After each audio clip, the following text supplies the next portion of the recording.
On Friday, Trump and his Vice President JD Vance held an astonishing press conference with Ukrainian President Volodymyr Zelenskyy. You've probably already seen it, but it was a total car crash. In a sense, this was the culmination of weeks of tension. Trump and Vance had spent most of February insulting Zelenskyy as an unpopular dictator, pushing Ukraine into an extractive minerals deal, and flattering Russian President Vladimir Putin. Last month, for instance, Trump said he trusted Putin, believed Putin wants peace, and claimed Ukraine started the war. Now, at first, it was possible to explain this apparent friendliness as part of Trump's push for peace. After all, it's hard to do a deal between Ukraine and Russia without first getting Putin to the negotiating table. And it looked like this flattery might be part of Trump's plan to charm the Russian president into talks. However, this explanation no longer feels sufficient, both because Trump has also been attacking Zelenskyy, which doesn't obviously help achieve peace, and because he's actively sided with Russia on certain occasions. At last month's UN General Assembly meeting, for instance, the US voted with Russia against a European resolution calling for an end to the war and the withdrawal of Russian troops from Ukraine. And a couple of days ago, his administration ordered US Cyber Command to stand down from all planning against Russia. So in this video, we thought we'd try our best to figure out what might be motivating this pivot towards Russia, and why some people think he might be trying to pull a reverse Kissinger to peel Moscow away from China.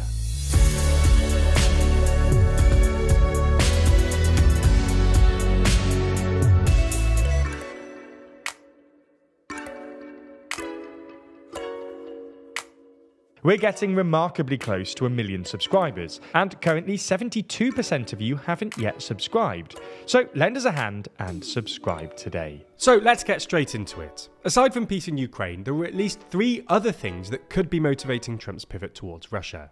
The first is the potential economic benefits to normalization between the US and Russia. This is something Trump has talked about explicitly. In late February, for instance, Trump posted on Truth Social that he was talking to Putin about, quote, major economic development transactions between the United States and Russia. Similarly, after the meeting between US and Russian officials in Saudi Arabia last month, Secretary of State Marco Rubio claimed that America had, quote, an incredible opportunity to partner with the Russians economically, and an end to the war would be, quote, the key that unlocks the door for potentially historic economic partnerships. Russia has been more than happy to entertain this idea. In February, Putin offered to cooperate with the US on extracting minerals from Russian-occupied areas of Ukraine.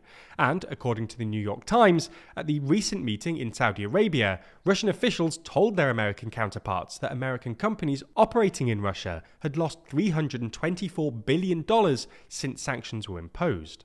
But this doesn't make much sense. For starters, we have no idea how Russia worked out this $324 billion figure, and it sounds implausibly high. The Financial Times, for instance, put the real number closer to $50 billion. This is probably because this $324 billion figure reportedly includes, quote, foregone profits. In other words, it includes estimates of how much American companies would have made had they stayed in Russia. And the Russians have presumably used some pretty optimistic estimates to catch Trump's eye. On top of that, the Russian economy really doesn't have that much to offer the US.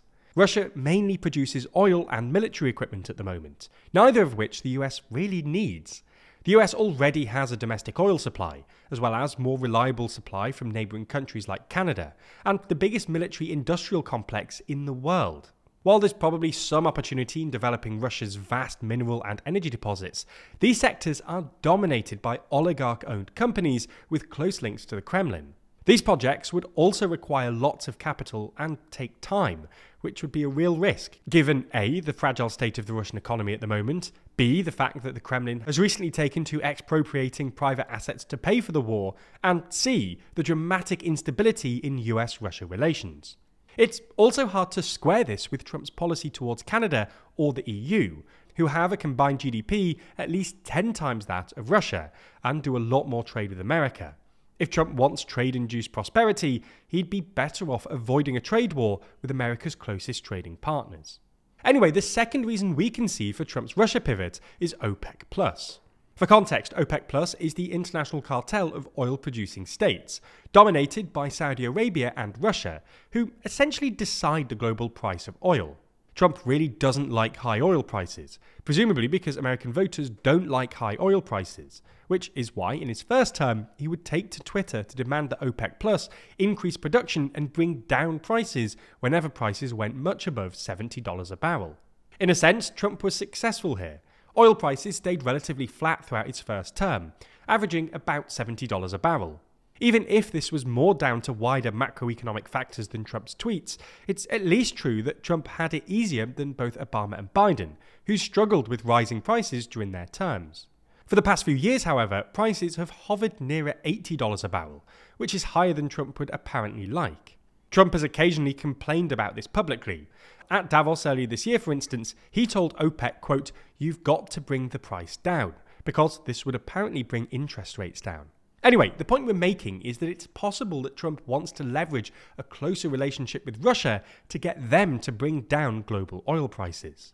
The final theory worth mentioning is that Trump is pulling what's become known as a reverse Kissinger. In other words, that he's buddying up to Russia to try to peel them away from China, or at least prevent an anti-American Russian-Chinese alliance. Trump's team have occasionally alluded to this idea. Last month, J.D. Vance argued it was, quote, ridiculous for America to push Russia into the hands of the Chinese. And Trump's Defense Secretary, Pete Hegseth, said that the United States is prioritizing deterring war with China in the Pacific. Some commentators have dubbed this strategy a reverse Kissinger, in reference to the détente between America and China organized by Richard Nixon's Secretary of State Henry Kissinger in 1972, which eventually morphed into an anti-Soviet partnership. But if this is Trump's plan, it's hard to see it working. For starters, Kissinger's move worked in the 70s because the Soviet Union and China were afraid of each other and already on the brink of outright conflict. Today, however, while there are tensions, the two countries have a complementary economic relationship, and China is very much the senior partner. It's not threatened by Russia, and Russia has accepted its junior status. Trump's overtures to Russia are unlikely to convince them to ditch China in any meaningful way, not least because Putin knows that Trump's successor is unlikely to continue his Russia policy. If you didn't know, Too Long is our regular physical magazine, with our next issue diving deep into the people who control our world, the 25 most influential people as rated by the TLDR team and you. The next edition contains that entire ranking, as well as articles and long reads about all of the most influential people, the power they hold, and how they wield their immense influence. We also discuss a variety of other topics, from the issues facing Starmer in the UK, to the rise of the new right in Europe, to if peace can really hold in Gaza. These are all topics we discuss in videos, but the reporting you'll find in Too Long is some of our best writing, with us able to spend longer on stories than is ever possible in YouTube videos.